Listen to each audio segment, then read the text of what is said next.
Har Har Mahadev. Hello' everyone. আজি শিৱৰাত্ৰি আৰু শিৱৰাত্ৰিৰ কৈলাশৰ পৰা মহাদেৱে সকলোৰে বাবে পুষ্প অৰ্পিতা এই মৰ্ত্যলৈ পঠিয়াই দিছে। তাৰে অকণমান গন্ধ ল'বৰ কাৰণে মন্দিৰত এভাগি প্ৰাৰ্থনাৰ বাবে আহিছোঁ।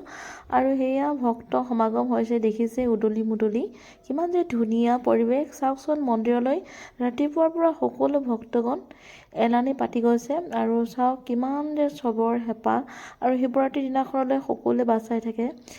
শিৱলিংগত অকণমান গাখীৰ ঢালিম আৰু অকণমান গাখীৰ ঢালি মহাদেৱৰ অকণমান আশীষ বিচাৰি সকলোৱে হাবাথুৰি খাই থাকে। কাৰণ এয়াহে চাওকচোন, ভক্তগণ কিমান ভিৰ আৰু ধূপ ধূনা আৰু ইমানেই ধুনীয়া গন্ধ। মন্দিৰলৈ অহা মোৰ এইটোৱেই উদ্দেশ্য যে যেতিয়া ধূপ ধূনা চাৰিওফালৰ পৰা একদম হেৰি হৈ থাকে, তেতিয়া খুব ভাল লাগে মোৰ।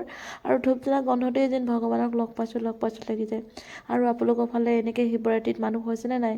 আৰু আপোনালোকৰ ফালে বুলিয়ে নহয়, আজিৰ দিনটোত য'তেই শিৱ মন্দিৰ আছে ত'তেই ভক্ত সমাগম মহাদেৱৰ ভক্ত গোটেই পৃথিৱীখনতেই বিলাই থৈছে। গতিকে সকলো ভক্তগণ আহিছে মন্দিৰলৈ এভাগি চাকি ধূপ অৰ্চনা জ্বলাবৰ কাৰণে। সেয়াহে আমিও ভাবিলোঁ, গোটেই মানুহখিনি ভিৰৰ মাজতে তাৰ ভিতৰতে আমিও ধূপ চাকি জ্বলাইছোঁ এইফালে।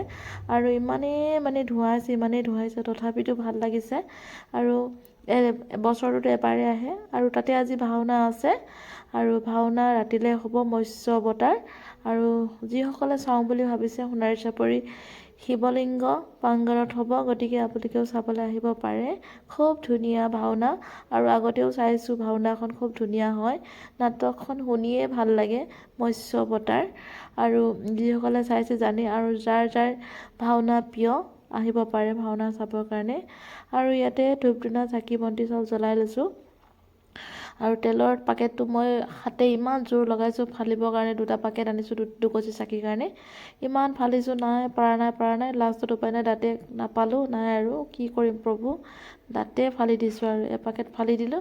আৰু এটা পাকেট আছে ফালিবৰ কাৰণে, সেই পাকেটটো দাঁতে ফালিবলগীয়া দেখিছেনে? উপায় নাই, দাঁতে ফালি দিছোঁ। আৰু ইয়াতনো ক'ত কি বিচাৰিব, তাতে তেলৰ বস্তুবিলাক পিছল হৈ যায়। হাতত অকণমান লাগি যোৱাৰ লগে লগে পূৰা পিছল হৈ যায়।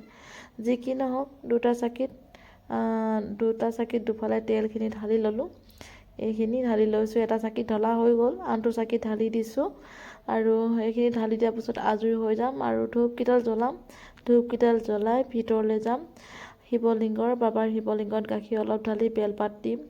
আৰু বেলপাত দি আৰু টোপোলাও আনিছোঁ, ভাঙৰ টোপোলা তাত দিব লাগে আজিৰ দিনটোত।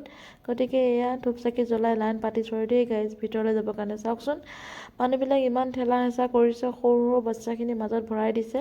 কি ক'ব, চবৰেতো ভগৱানৰ আশীষ ল'বলৈ হেঁপাহ সপোন আছে ন। সেইটো কাৰণে কাক কিনো ক'ম আৰু উপায় নাই। এনেকৈ লাইন পাতিছোঁ। আমাৰ ঋতু আছে বোলে ভিতৰলৈ নাহে, তাক কৈ আছে যে ভিতৰলৈ আহা, এই মোবাইল আৰু ভিডিঅ' কৰিবলৈ নাই, সি নাহে মানে। আৰু কি ক'ব, আৰু কেমেৰামেনৰ কথা, সি বাহিৰৰ পৰাই ভিডিঅ' চিডিঅ'বিলাক কৰি দিছে। আৰু আমি ভিতৰৰ পৰা আহিছোঁ। আৰু কেনেকৈ সোমাব, বহুত মানুহৰ কাৰণে নোসোমালে ভালে হ'ল। ময়ে ভগৱানৰ ওচৰত প্ৰাৰ্থনা জনাইছোঁ আৰু ল'ৰাটো ভালে কুশলে ৰাখক। আৰু সেইফালে পৰীক্ষাও আহি আছে, পৰীক্ষাটো ভালকৈ দি যাওক, সেইবুলি আশীৰ্বাদ বিচাৰিছোঁ। আৰু সকলোকে পৃথিৱীৰ যত যিমান আপোন আছে, জগত আছে, সকলোকে ভালে ৰাখক, কুশলে ৰাখক, সেইবুলিয়ে মহাদেৱৰ শ্ৰীচৰণত প্ৰাৰ্থনা কৰিছোঁ দেই গাইজ। আৰু এইফালে আৰু বাকীখিনি মানুহে ইয়াত লাইন পাতি আছে। বৰ্তমান মই ওলাই আহিলোঁ ইফালেদি সোমাই, শিৱলিংগত গাখীৰ চাকি ঢালি বাহিৰৰ পৰিৱেশখিনি অকণমান আপোনালোকক দেখুৱাইছোঁ গাইজ। চাওকচোন, এইফালে আকৌ ঘৰলৈ আহিলোঁ। আহিয়ে ৰৈ থকা নাই আৰু লগালগ ক্ষীৰ অকণ বনাওঁ বোলো। মন্দিৰততো মাহ প্ৰসাদ দিলে, মাহ প্ৰসাদখিনি লৈ আহিলোঁ। ভাবিলোঁ ঘৰতে অলপ ক্ষীৰ বনাওঁ। বহুত দিনৰ পৰা ক্ষীৰ খাম কৰিছিলোঁ। ভাবিলোঁ শিৱৰাত্ৰিৰ দিনাখনে ক্ষীৰ অকণ বনাই। আৰু ইয়াত ক্ষীৰকণত দি দিছোঁ, মন্দিৰৰ পৰা দি পঠিয়াইছিলে ভাঙৰ লাড়ু।